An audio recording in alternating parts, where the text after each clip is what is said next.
बिस्मिल्लाहिर्रहमानिर्रहीम। जिस तरह हमारे ज़िम्मेदारान ने और वज़ीर दाखिला ने जो बयान दिया, कुर्म में कोई किसी किस्म का बहरान नहीं है।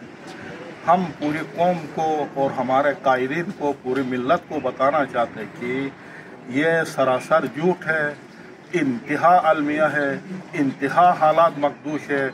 बच्चे 30 से जाकर 50 तक बच्चे मर चुके हैं। तो इस हवाले से यकीनन ये जो अलमिया पैदा किया है, खुद रियासत ने पैदा किया है, खुद रियासत ने हमारे साथ ये जुल्म कर रहा। तो इसकी वजह से पाकिस्तान की रियासत की भी सुबुकी हो रही है और वक़ार पाकिस्तान भी मजरूह हो रहा है। हमारे साथ इस तरह झूठ से काम न ले ले। एक रैयत होने के हवाले से हमारे हुकूक दे और हमारे साथ जो हम एक शहरी है, वफादार और मुहिब वतन शहरी है, हमारे साथ ऐसा सलूक किया जाए और जो बहरान है उसको दूर किया जाए। ये हमारी बहुत शुक्रिया।